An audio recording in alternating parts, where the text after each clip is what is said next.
Voltamos com a TV Alesp nas eleições 2014, mas antes vamos aos novos números aí.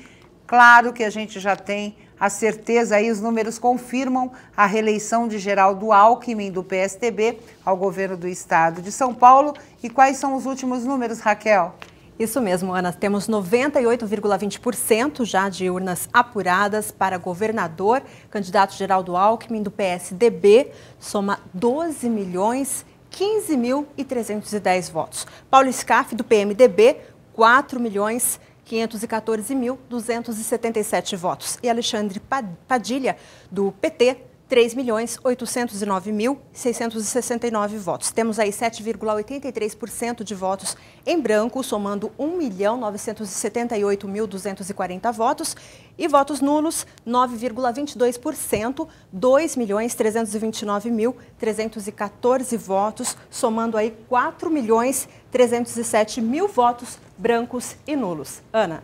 E eu recebo agora aqui nos estúdios da TV Alesp o nosso sempre deputado Tonico Ramos, foi deputado, presidente desta casa, governador interino, foi presidente da Constituinte Estadual, foi um momento muito importante aqui na Assembleia, e também o doutor Renato Ribeiro de Almeida, ele que é jurista. Vou começar com o deputado Tonico Ramos.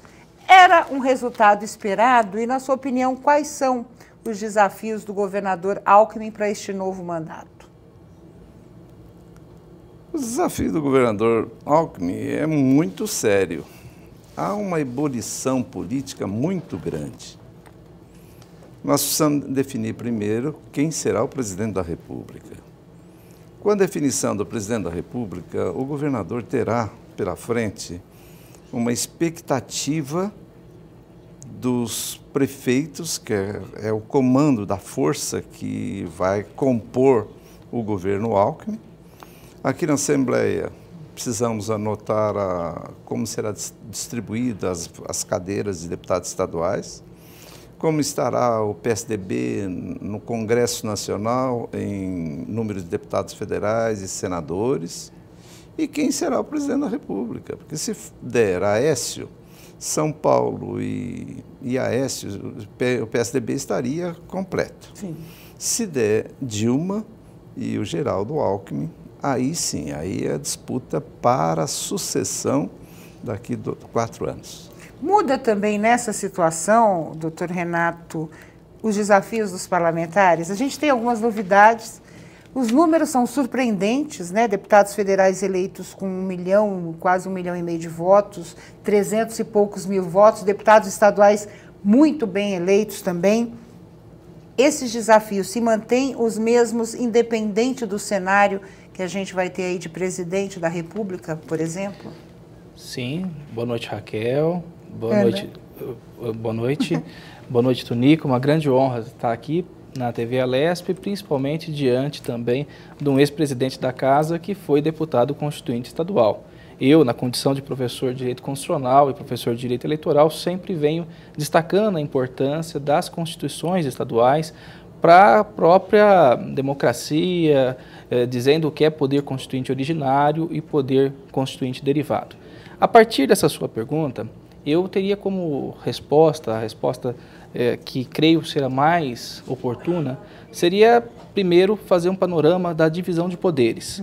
As pessoas dificilmente compreendem quais são os papéis exercidos por um deputado federal, quais são os papéis exercidos por um deputado estadual, diante daquilo que a doutrina jurídica já convencionou chamar de hipertrofia do poder executivo, em que a figura do presidente da República e a figura do governador tem muito maior espaço, tanto na mídia quanto nas proposições até de projetos de lei, como é o caso das medidas provisórias.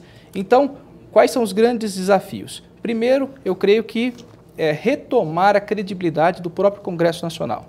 O próprio Congresso e a Assembleia Legislativa ter alguma coisa de maior importância, mais independência do Poder Executivo Estadual.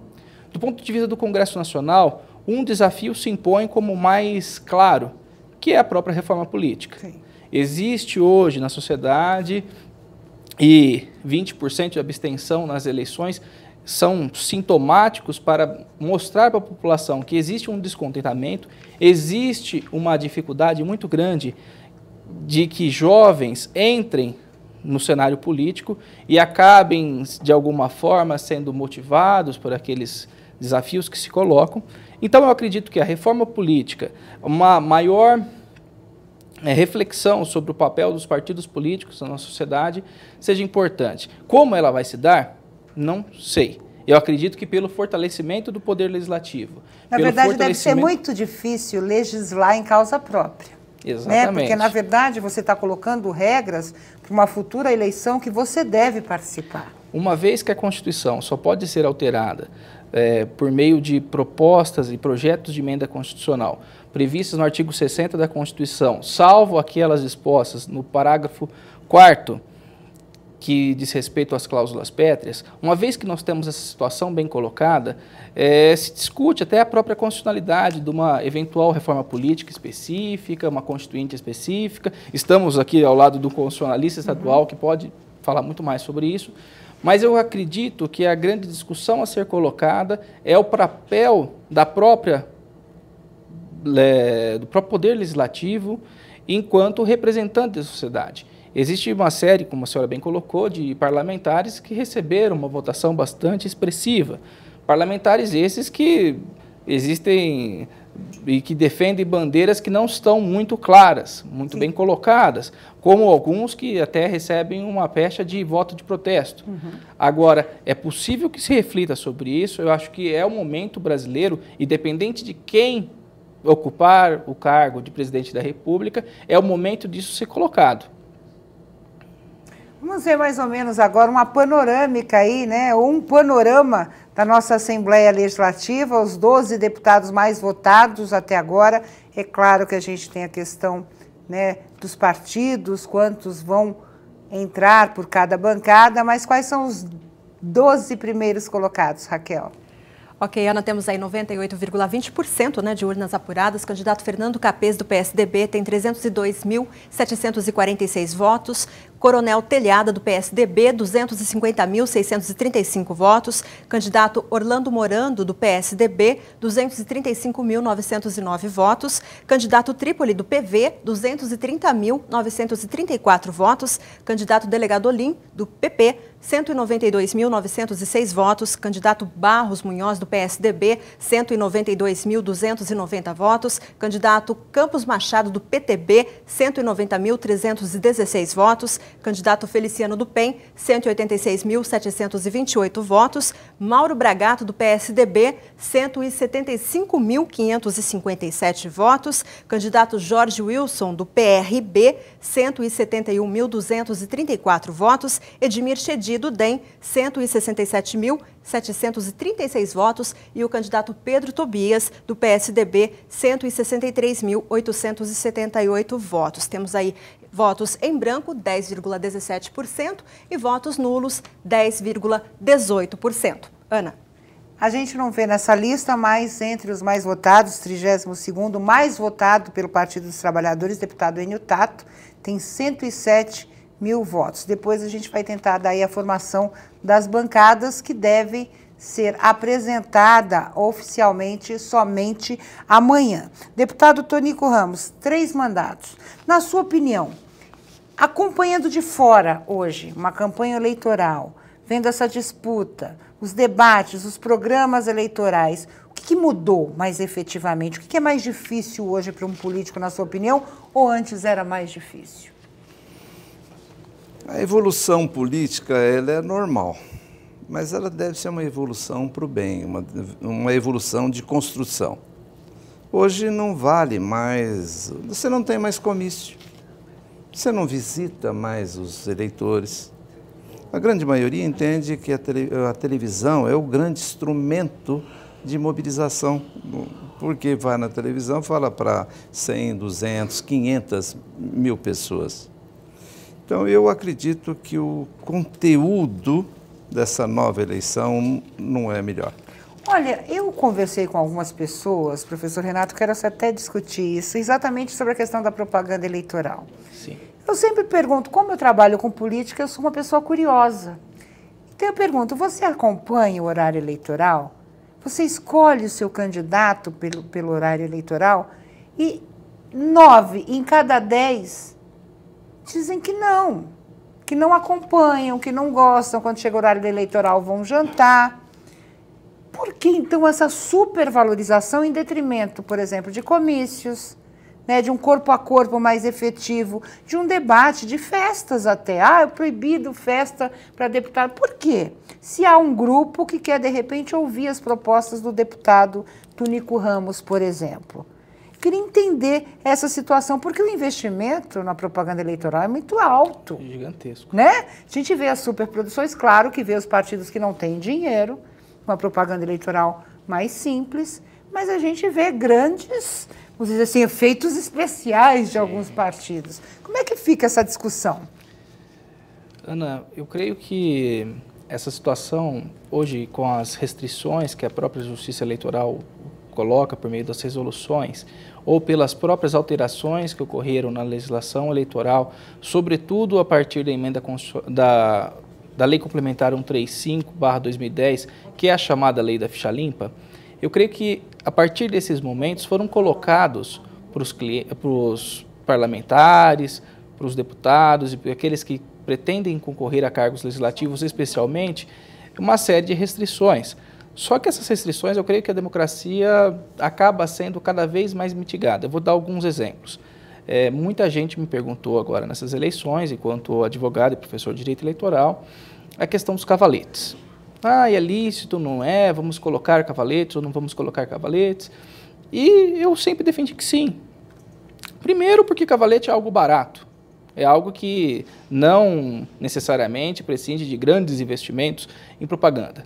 Primeiro, que ele atinge, segundo, que ele atinge diretamente o eleitor. E terceiro, que ele é de fácil remoção. Nós lembrávamos que no passado, aqueles muros, o sujeito não era reeleito, o muro ficava lá por mais 10 anos com o nome do sujeito, o cargo... Depois você limitou, aí depois você tirou, Só que daí existe um conflito, até por parte dos legislativos estaduais, que é o conflito de esses legislativos estaduais tentarem restringir regras de direito eleitoral. Daí alguém vai falar, mas tem a lei Cidade Limpa na cidade de São Paulo ou qualquer outro município que proibiria determinadas formas de expressão e manifestação política. E as pessoas se esquecem que o período de campanha eleitoral é um período de 3 meses, é um período em que toda a população, de uma forma ou de outra, é convidada a refletir sobre as grandes questões nacionais, seja por cargo legislativo, seja por cargo executivo. Então, é um período que a própria democracia se eleva, se consubstancia, e as pessoas acabam sendo desestimuladas. E isso até culpa um pouco o papel da própria imprensa. Só vê a quantidade de votos brancos e nulos nesse pleito. É chocante. Não, é uma brincadeira muito grande. Eu não sou contra o tempo do horário eleitoral. Eu sou favorável. Mas esse tempo deve ser proporcional ao executivo e ao legislativo.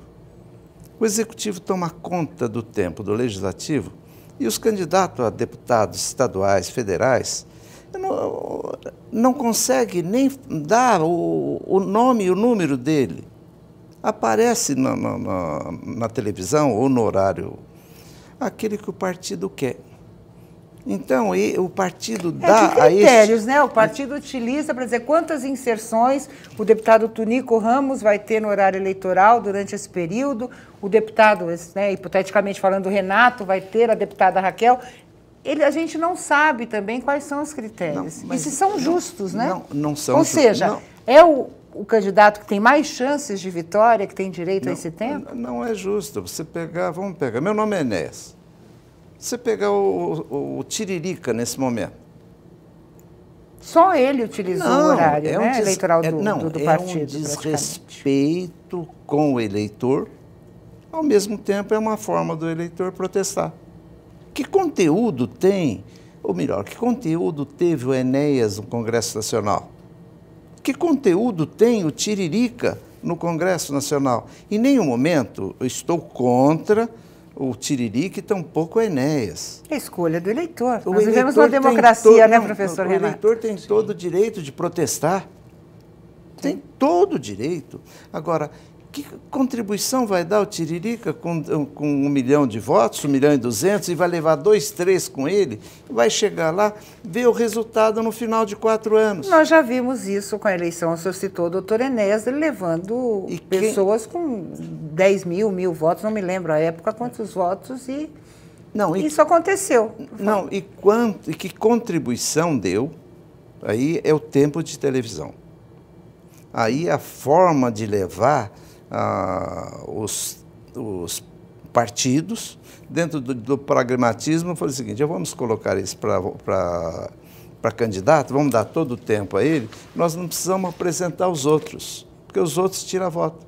Eu vi uma discussão muito interessante outro dia, falando nessa questão de número, coeficiente eleitoral, né? A gente tem toda uma... Quociente eleitoral.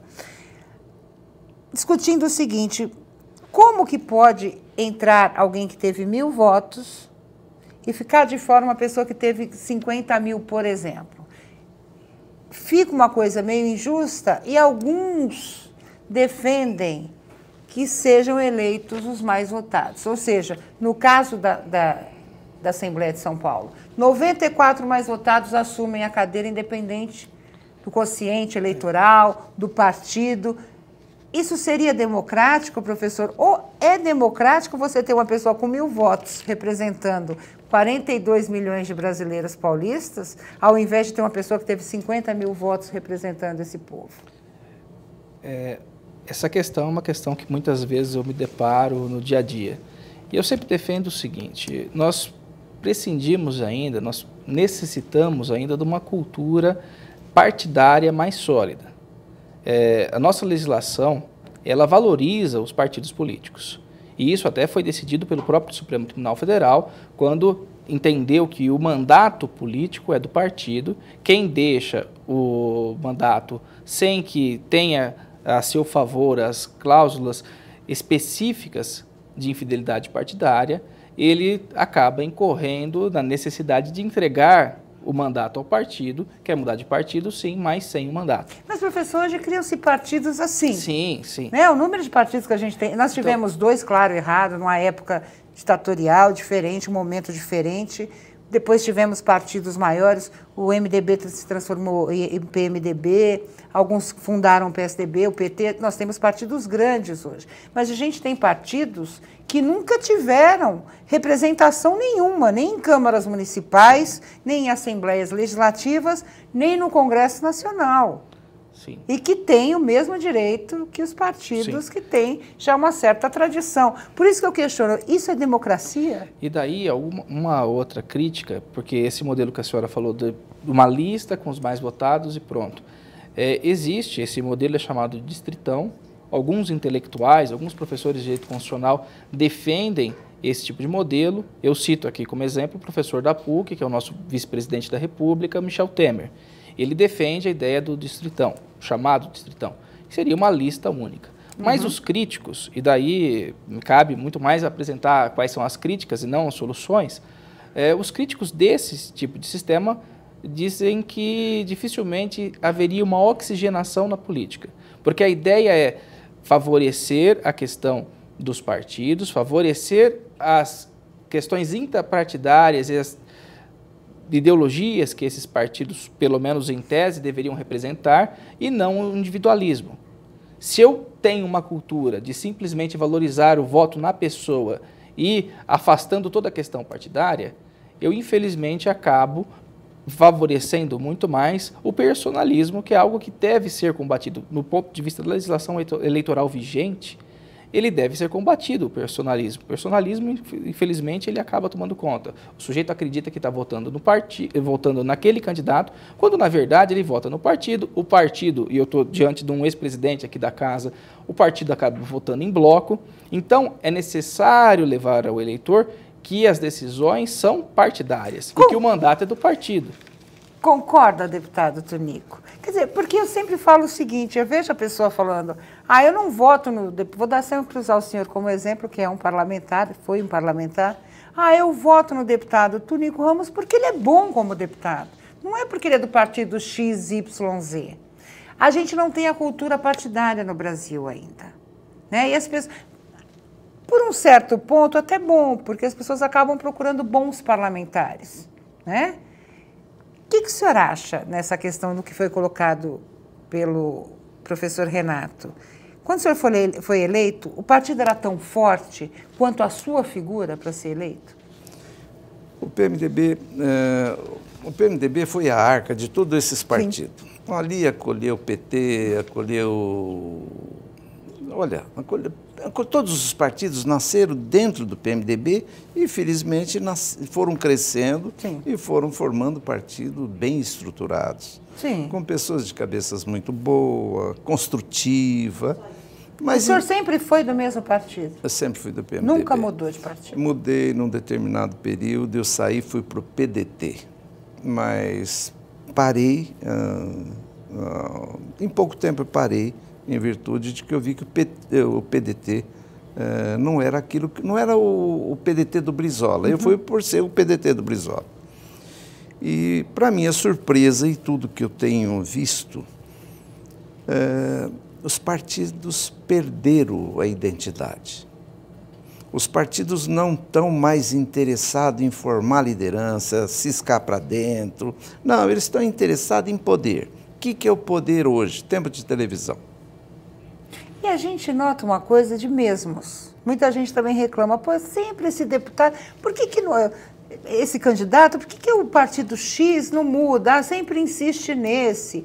Olha, tem tanta gente boa, você vê um quadro de parlamentares, por exemplo, bancadas grandes aqui na Assembleia, como do PT e do PSDB, que você nota que tem pessoas que podem ser trabalhadas e bem para cargos executivos e que acabam não tendo chance no partido. Porque claro, há uma cúpula, uma chefia que comanda essa questão de quais ou quem pode, de certa forma, entrar em uma eleição ou para governador ou para prefeito. A gente tem um exemplo, o Alexandre Padilha foi ministro da Saúde, não era conhecido do povo de São Paulo. Isso pode ter até um reflexo no resultado também da eleição. Você tem deputados do PT que são muito mais conhecidos que o ex-ministro Alexandre Padilha. É isso que eu quero dizer, esse poder de decisão. Talvez eu possa concluir meu pensamento com exemplo. Se você pegar todo o tempo de televisão que os partidos tiveram na área legislativa, você pode ver que todos os deputados que tiveram mais tempo de televisão são os que vão se eleger. Se um se eleger que não apareceu na televisão, é uma anomalia.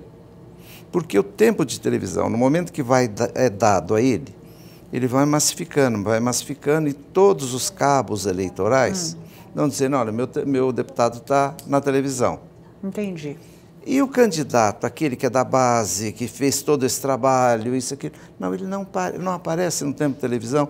Não, ele não está. Então, é desumano com o candidato. Então, eles querem candidato para servir de cavalo. Porque um candidato dá 2.000 votos, outro dá 3.000 votos, outro dá 5.000 votos, outro dá 20.000 votos. Soma tudo isso, dá uma vaga. Antes do senhor falar dessa questão dos mesmos, né? Eu acho que o senhor escuta isso como professor também. Sim, professor, sempre os mesmos. Olha, o que eu faço para escolher? A gente vai ver aí o resultado. Praticamente 100% das urnas apuradas em todo o país para a presidência da República. Claro, teremos segundo turno aí entre Dilma e Aécio Neves. Mas quais são os números agora, Raquel? Isso mesmo, Ana, já temos aí 98,41% já de urnas apuradas para a presidente. A candidata Dilma Rousseff, do PT, tem 42.415.840 votos.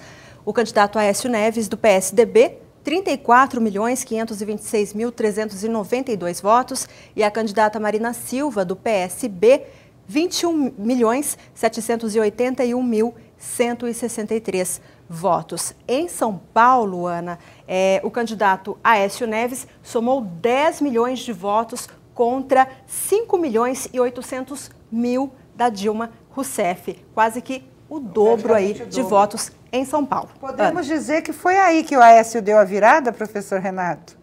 Foi nesse eleitorado aqui paulista? Eleitorado paulista, São Paulo como maior colégio eleitoral, seguido de Minas e Rio de Janeiro, evidentemente que ele tem um peso muito grande. Sim. Eu creio que não é necessariamente essa grande vitória. O Estado de São Paulo, eu acho que com a candidatura do agora eleito senador José Serra e do reeleito governador Geraldo Alckmin, seria uma tendência natural que o Aécio Neves fosse necessariamente mais forte, até por uma lógica partidária, até por uma lógica do próprio Santinho, que o Aécio Neves tivesse maior densidade, principalmente no interior. Eu que nasci numa cidade do interior, sei da força do atual governador no interior de São Paulo. E, portanto, eu acredito que é natural. Houve também, e é um reflexo colocado principalmente nas últimas semanas... A gente está apresentando agora os números de São Paulo, só para as pessoas terem uma ideia das diferenças aí, mas pode continuar falando. Houve também um reflexo nas últimas semanas muito claro, que foi uma tentativa de desconstrução da campanha da então candidata Marina Silva, e com fortes ataques vindos por parte do PT e também vindos em grande medida daquela que seria a candidatura que diretamente concorria naquele momento, que era a candidatura do Aécio Neves. Creio que a partir desses debates o Aécio acabou se saindo um pouco melhor do que a própria Marina Silva e conseguiu inverter esse quadro de votos que no final das contas até se mostrou bastante substancial. De fora a gente percebeu o seguinte, que num primeiro momento esperou-se que a morte do então candidato Eduardo Campos pudesse de certa forma comover o eleitorado brasileiro e dar mais votos a Marina Silva. No segundo momento a gente percebe que a Marina conseguiu 1 milhão de votos praticamente a mais do que no pleito anterior. E a gente tem um eleitorado maior também, por causa dos jovens, etc, etc. Onde errou a campanha da Marina, na sua opinião, professor Renato? É claro que, como advogado eleitoralista e professor de direito eleitoral, eu não saberia tecer, tal qual um cientista político, um cenário, um panorama. Eu acredito que, na verdade, essa resposta ela deveria ser atribuída, pelo menos de alguma forma, a algumas colocações da então candidata que, de uma forma ou de outra, estiveram ora num campo ideológico, ora num outro campo. Eu sempre costumo dizer que dificilmente há 3 projetos de país. Eu acredito que agora, nessa eleição, o que está sendo colocado são 2 projetos sólidos, 2 projetos com quadros, inclusive, específicos e conhecidos de toda a população brasileira, seja um projeto da candidata à reeleição Dilma Rousseff, com seus quadros, que se torna até uma eleição plebiscitária. A professora Mônica Herman, da USP, ela sempre diz, né, a reeleição ela é uma eleição plebiscitária. Se você continua, sim ou não. Se continua com aquele governo, se a população entende que aquele governo é bom e deve permanecer por mais 4 anos, ou se troca por um outro. E existe também a candidatura do candidato Aécio Neves, com tudo o que representa o PSDB, que também exerceu a presidência da República e que também é um partido solidificado, tanto quanto o PSDB, e com quadros conhecidos de toda a população. Então, eu acredito que o que faltou um pouquinho para a Marina foi se colocar ou nesse ou naquele espectro ideológico e quais seriam os quadros que ocupariam um eventual governo Marina Silva. Seria um quadro mais à esquerda, um quadro mais à direita. E agora, diante de uma candidatura e de um segundo turno, que é uma nova eleição PT-PSDB, existem 2 propostas mais claras de país e daí o eleitor brasileiro vai decidir sobre essas 2 propostas que já são conhecidas há pelo menos 15, 20 anos. Deputado Tunico, a gente nota hoje um uso muito grande de redes sociais. E na sua época o senhor não deve ter utilizado porque não se tinha esse mecanismo tão forte como se tem hoje. Na sua opinião, isso ajuda ou ao mesmo tempo também pode prejudicar um candidato? Como é que o senhor vê o Facebook, o Twitter, o Instagram e essas redes sociais atuando nas campanhas eleitorais? Eu acho mais significativo o 11 de julho. O 11 de junho foi um recado para todos os políticos. Eles têm a rede social e, por intermédio da rede social, eles colocaram 1 milhão de pessoas na rua, sem nenhuma bandeira, sem nenhum partido, sem nada. E os políticos não entenderam esse recado. E também, nesse momento, eu nunca acreditei em pesquisa. E não acreditava em pesquisa porque a avaliação é simples.